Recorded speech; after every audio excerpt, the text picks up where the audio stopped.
Hello दोस्तों, कैसे हो आप सभी। उम्मीद करता हूँ बहुत ही बढ़िया होगे और दोस्तों आप अपनी तैयारी को भी अच्छे तरीके से कर रहे होगे। तो दोस्तों आज आपको मैं इस वीडियो में एसएससी एमटीएस से रिलेटिव जीके जीएस के प्रीवियस प्रश्न कराने वाला हूँ। जो दोस्तों जितनी भी पिछली बार परीक्षाएं हुई हैं उनका सबका दोस्तों आपको इस वीडियो में निचोड़ मिलने वाला है। और दोस्तों आपको पता होगा जो आपकी एसएससी एमटीएस की लास्ट डेट वो आपकी 24 जुलाई है। अगर दोस्तों अभी तो आपने फॉर्म नहीं भरा है तो जाके दोस्तों अभी अप्लाई जरूर कर लें। तो चलिए दोस्तों बिना किसी देरी के वीडियो को शुरू करते हैं। आपका पहला प्रश्न है, गुवाहाटी किस नदी के किनारे स्थित है। यानी दोस्तों आपको बताना जो गुवाहाटी है वो किस नदी के किनारे स्थित है। तो दोस्तों आपका राइट आंसर हो जाएगा ऑप्शन सी, ब्रह्मपुत्र। यानी दोस्तों जो आपकी गुवाहाटी है वो ब्रह्मपुत्र नदी के किनारे स्थित है। अगर दोस्तों आपसे ब्रह्मपुत्र की लंबाई पूछी जाए तो दोस्तों आपको पता होगा इसकी लंबाई 2900 किलोमीटर है। कितनी दोस्तों? 2900 किलोमीटर। तो मैं आपसे बात करूं कि ब्रह्मपुत्र नदी का उद्गम है वो कहाँ से होता है। तो दोस्तों आपको पता होना चाहिए ब्रह्मपुत्र नदी है इसका उद्गम दोस्तों आपका चेम्ड युंग ग्लेशियर से होता है। दोस्तों आपका तिब्बत में पड़ता है। कहाँ दोस्तों? तिब्बत में। अगर दोस्तों मैं आपसे बात करूं जो ब्रह्मपुत्र नदी है वो कितने देशों से होकर गुजरती है या कितने देशों में बहती है। तो दोस्तों आपकी ये 3 देशों में बहती है, तिब्बत, भारत और बांग्लादेश। और दोस्तों ये आपकी बंगाल की खाड़ी में जाके गिरती है, ये भी दोस्तों आपको पता होना चाहिए। और दोस्तों इसकी चौड़ाई की बात करूं तो इसकी 10 किलोमीटर की चौड़ाई है। कितनी दोस्तों? 10 किलोमीटर की चौड़ाई है। और वहीं दोस्तों आपकी जो ब्रह्मपुत्र नदी है इसको तिब्बत में रांगो या सांगपो बोला जाता है, और अरुणाचल प्रदेश में दोस्तों दियांग, और बांग्लादेश में जमुना, और दोस्तों असम में ब्रह्मपुत्र बोला जाता है। और दोस्तों आपको पता होगा जो असम में ब्रह्मपुत्र नदी है इस पर दोस्तों आपका माजुली द्वीप बना है, जो दोस्तों आपको एग्जाम में कई बार पूछा गया है। कौन सा दोस्तों? माजुली द्वीप आपका असम में बना है, जो ब्रह्मपुत्र नदी के द्वारा इसका निर्माण होता है। ये भी दोस्तों आपको पता होना चाहिए। और दोस्तों आपको कमेंट करके बताना है कि जो ब्रह्मपुत्र नदी है वो भारत में किस राज्य से मतलब प्रवेश करती है। दोस्तों आपको जरूर बताना है। और दर्रे का नाम मैं दोस्तों आपको बता देता हूँ कि जिस दर्रे से होकर भारत में प्रवेश करती है उसका नाम है यांगयाप दर्रा। केवल अब आपको कमेंट करके बताना है कि किस राज्य से भारत में प्रवेश करती है ब्रह्मपुत्र नदी। तो चलिए चलते हैं दोस्तों नेक्स्ट प्रश्न की ओर। आपका अगला प्रश्न है, रोलेट एक्ट किस वर्ष पारित हुआ है। यानी दोस्तों आपको बताना जो रोलेट एक्ट है वो कब पारित हुआ था। तो दोस्तों आपका इसका राइट आंसर हो जाएगा ऑप्शन बी, 1919 ईस्वी को आपका रोलेट एक्ट पारित हुआ था। और दोस्तों आपको पता होना चाहिए दोस्तों रोलेट एक्ट ऐसे काला कानून भी कहा जाता है, क्योंकि दोस्तों ना कोई वकील ना कोई अपील कि भी दोस्तों आपको दंड दिया जा सकता था, यहाँ पकड़ के ले जाते थे जो अंग्रेज होते थे वो। और दोस्तों 1935 में आपको पता होगा आरबीआई की स्थापना हुई थी। कब दोस्तों? 1935 में, 1934 भारतीय अधिनियम के तहत। और दोस्तों ये कौन सी समिति की सिफारिश पर हुई थी। तो आपको पता होना चाहिए दोस्तों यंग इल्टन कमेटी भी यहाँ दोस्तों समिति बोलते हैं, इसकी सिफारिश पर ही भारतीय रिजर्व बैंक की स्थापना होती है। और दोस्तों 1919 में आपका जलियांवाला बाग हत्याकांड भी हुआ था, जो दोस्तों आपका अमृतसर पंजाब में हुआ था। ये दोस्तों ऐसी आपको जानकारी है जो पेपर में बार बार रिपीट होती है, तो मैं दोस्तों आपको बता के चलूँगा। मैं अपनी तरफ से कोई कमी नहीं छोड़ने वाला हूँ। केवल दोस्तों आप वीडियो को लाइक और चैनल को सब्सक्राइब जरूर कर लेना है। तो चलिए चलते हैं दोस्तों नेक्स्ट प्रश्न की ओर।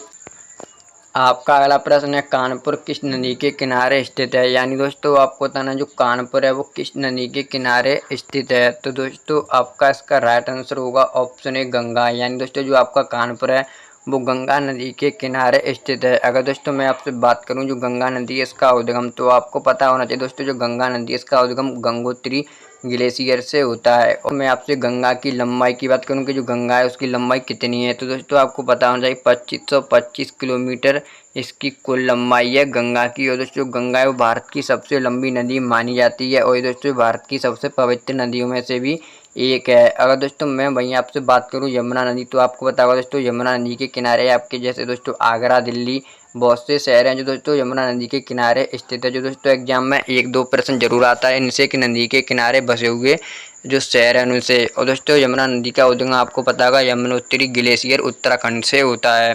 और ब्रह्मपुत्र नदी का दोस्तों मैं अभी आपको बता चुका हूँ जो आपका तिब्बत में ग्लेशियर है चेमडुयंग, वहाँ से होता है। और दोस्तों आपको मैं एक और प्रश्न बताना चाहता हूँ जो गोदावरी नदी है वो दक्षिण भारत की सबसे बड़ी नदी और दक्षिण भारत की गंगा भी इसे कहा जाता है, और ऐसे ही दोस्तों वृद्ध गंगा के नाम से भी जाना जाता है। तो चलिए चलते हैं दोस्तों नेक्स्ट प्रश्न की ओर। अगला प्रश्न है, भारत में संविधान लागू होने की तिथि क्या थी? यानी दोस्तों आपको बताना है कि भारत में जो संविधान है वो लागू कब हुआ था। तो दोस्तों आपका राइट आंसर हो जाएगा ऑप्शन बी, 26 जनवरी 1950 ईस्वी को जो भारतीय संविधान था उसे लागू कर दिया गया था। और दोस्तों जो भारतीय संविधान है उसे स्वीकार कब किया? तो आपको पता होना चाहिए दोस्तों 26 नवंबर 1949 ईस्वी को भारतीय जो संविधान सभा थी इसने दोस्तों भारतीय संविधान को स्वीकार किया था। और दोस्तों आपको पता होगा जो भारतीय संविधान मतलब सिग्नेचर है वो किसने किए थे? तो दोस्तों आपको पता होना चाहिए डॉक्टर राजेंद्र प्रसाद द्वारा। यानी दोस्तों जो डॉक्टर राजेंद्र प्रसाद थे वो उसी टाइम भारतीय संविधान सभा के कौन थे दोस्तों? अध्यक्ष थे। ये भी दोस्तों आपको पता होना चाहिए। तो चलिए चलते हैं दोस्तों नेक्स्ट प्रश्न की ओर।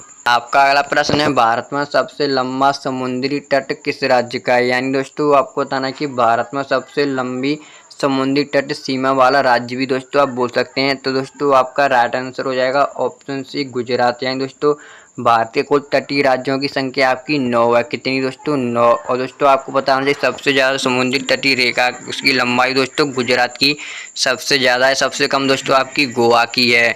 और दोस्तों मैं आपसे एक प्रश्न पूछना चाहता हूँ कि भारत की कुल तटीय सीमा कितनी है? दोस्तों आपको कमेंट करके ज़रूर बताना है। और दोस्तों मैं वहीं आपसे बात करूँ कि जो भारत के 2 जलीय देश हैं वो कौन कौन से? एक तो आपका हो गया दोस्तों मालदीव, एक हो गया श्रीलंका। ये दोस्तों भारत के 2 जलीय देश हैं जो अपनी जलीय सीमा साझा करते हैं। और दोस्तों कुल वैसे पड़ोसी देश तो आपके टोटल 9 होते हैं। 2 दोस्तों आपके जलीय सीमा वाले हैं और 2 दोस्तों आपके दोस्तों आपके 7 स्थलीय सीमा वाले हैं। कितने दोस्तों? 7 आपके स्थलीय सीमा और 2 जलीय सीमा वाले देश हैं। तो चलिए चलते हैं दोस्तों नेक्स्ट प्रश्न की ओर। आपका अगला प्रश्न है, किस शहर को झीलों का शहर कहा जाता है? यानी दोस्तों आपको बताना है कि किस शहर को झीलों का शहर कहा जाता है। तो दोस्तों आपका राइट आंसर हो जाएगा ऑप्शन बी, उदयपुर। यानी दोस्तों जो उदयपुर है इसे झीलों का शहर के नाम से जाना जाता है। अगर दोस्तों यहाँ पर आपका उदयपुर नहीं होता श्रीनगर होता तो दोस्तों आप श्रीनगर ही राइट करते। ये दोस्तों आपके ऑप्शन पर डिपेंड करता है क्योंकि दोस्तों श्रीनगर ऐसे भी झीलों की नगरी के नाम से जाना जाता है और उदयपुर को भी जाना जाता है। तो चलिए चलते हैं दोस्तों नेक्स्ट प्रश्न की ओर। आपका अगला प्रश्न है, कोशिका की खोज किसने की थी? यानी दोस्तों आपको बताना जो कोशिका है उसकी खोज किसने की थी? तो दोस्तों आपका राइट आंसर हो जाएगा ऑप्शन बी, रॉबर्ट बुक द्वारा दोस्तों आपकी कोशिका की खोज की जाती है। और वहीं दोस्तों मैं आपसे बात करूं फंक, तो आपको पता होगा फंक ने दोस्तों विटामिन की खोज की थी। किसने दोस्तों? फंक ने। और दोस्तों आपकी लीवन ओकी तो आपको पता ही होगा इन्होंने दोस्तों आपकी किसकी खोज की थी? लीवन ओक ने। दोस्तों आपको कमेंट करके जरूर बताना है। और चलते हैं दोस्तों नेक्स्ट प्रश्न की ओर। आपका अगला प्रश्न है, वायुमंडलीय दाब मापने वाला यंत्र है। यानी दोस्तों आपको बताना है जो वायुमंडलीय दाब है वो किससे मापा जाता है? तो दोस्तों आपका राइट आंसर हो जाएगा ऑप्शन ए, बैरोमीटर। यानी दोस्तों जो वायुमंडलीय दाब है वो बैरोमीटर द्वारा मापा जाता है। और दोस्तों थर्मामीटर आपको पता ही होगा, इससे ताप मापा जाता है। क्या दोस्तों? टेम्परेचर मापने में काम आता है आपका थर्मामीटर। तो चलिए चलते हैं दोस्तों नेक्स्ट प्रश्न की ओर। का अगला प्रश्न है, संविधान में मौलिक अधिकार कितने हैं? यानी दोस्तों आपको बताना कि जो संविधान है उसमें मौलिक अधिकारों की संख्या कितनी है? तो दोस्तों ये प्रश्न स्पेशल आपके लिए इतना दोस्तों हार्ड नहीं है। आपको पता होना चाहिए कि संविधान में अपने में मौलिक अधिकार कितने हैं। ये दोस्तों मैंने प्रश्न आपके लिए छोड़ा है, आपको कमेंट करके जरूर बताना है। अगर दोस्तों आप पर नहीं आता है तो मुझे कमेंट करके पूछ सकते हो। दोस्तों अगर मैं आपसे बात करूँ संविधान है उसमें वर्तमान में आपकी 12 अनुसूचियाँ कितनी दोस्तों? 12 अनुसूचियाँ और 25 भाग हैं दोस्तों आपसे पूछे जाते हैं। तो चलिए चलते हैं दोस्तों नेक्स्ट प्रश्न की ओर। आपका अगला प्रश्न है, साइमन कमीशन भारत कब आया था? यानी दोस्तों आपको बताना जो साइमन कमीशन है वो भारत कब आया? तो दोस्तों आपका राइट आंसर हो जाएगा ऑप्शन बी, 1928 ईस्वी को साइमन कमीशन भारत आ चुका था। और दोस्तों 1927 में इसका गठन होता है। यानी दोस्तों जो साइमन कमीशन इसका गठन 1927 ईस्वी में हुआ था, 28 में से भारत में आगमन हुआ। तो चलिए चलते हैं दोस्तों नेक्स्ट प्रश्न की ओर। आपका अगला प्रश्न है, संविधान सभा की पहली बैठक कब हुई थी? यानी दोस्तों आपको बताना जो संविधान सभा है इसकी पहली बैठक कब हुई थी? तो दोस्तों आपका राइट आंसर हो जाएगा ऑप्शन ए, 9 दिसंबर 1940 ईस्वी को आपके संविधान सभा की पहली बैठक होती है, जिसके दोस्तों आपके अस्थायी सदस्य चुने जाते हैं सच्चिदानंद सिन्हा जी। और दूसरी आपकी होती है 11 दिसंबर 1940 ईस्वी में, जिसके दोस्तों स्थायी सदस्य चुने जाते हैं डॉक्टर राजेंद्र प्रसाद जी। क्या दोस्तों स्थायी सदस्य और अस्थायी सदस्य दोस्तों आपसे पूछे जाते हैं कि किस किस संविधान सभा में बने थे। और दोस्तों तीसरी संविधान सभा आपको पता होगा 13 दिसंबर 46 ईस्वी को हुई थी। कौन सी दोस्तों? 13 दिसंबर 1946 को तीसरी। तो चलिए चलते हैं दोस्तों नेक्स्ट प्रश्न की ओर।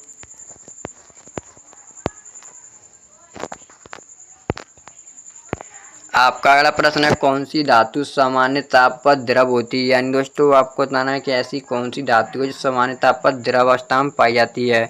तो आपका राइट आंसर हो जाएगा दोस्तों ऑप्शन बी मरकरी। यानी दोस्तों जो पारा है वो सामान्य ताप पर द्रव अवस्था में पाया जाने वाली धातु है। अगर दोस्तों आपसे धातु पूछी जाती है तो दोस्तों आपकी ब्रोमीन है। क्या है दोस्तों? ब्रोमीन है। दोस्तों आपके इसमें से एक प्रश्न जरूर आता है धातु या अधातु से। तो चलिए चलते हैं दोस्तों नेक्स्ट प्रश्न की ओर। आपका अगला प्रश्न है, भारत का पहला आम चुनाव कब हुआ? यानी दोस्तों आपको बताना है कि भारत में पहले आम चुनाव है वो कब हुए थे। तो दोस्तों आपका राइट आंसर होगा ऑप्शन ए 1951 से 52 के मध्य आपके आम चुनाव हुए थे भारत में पहली बार। तो चलिए चलते हैं दोस्तों नेक्स्ट प्रश्न की ओर। प्रश्न है, भारत में कितने उच्च न्यायालय हैं? यानी दोस्तों आपको बताना है कि भारत में उच्च न्यायालयों की संख्या कितनी है। तो दोस्तों आपका राइट आंसर हो जाएगा ऑप्शन बी 25। यानी दोस्तों भारत में आपके कुल उच्च न्यायालयों की संख्या कितनी है? 25 है। तो चलिए चलते हैं दोस्तों नेक्स्ट प्रश्न की ओर। आपका अगला प्रश्न है, सभी कवक सदैव होते हैं? यानी दोस्तों आपको बताना जो कवक होते हैं वो सभी वो कैसे होते हैं।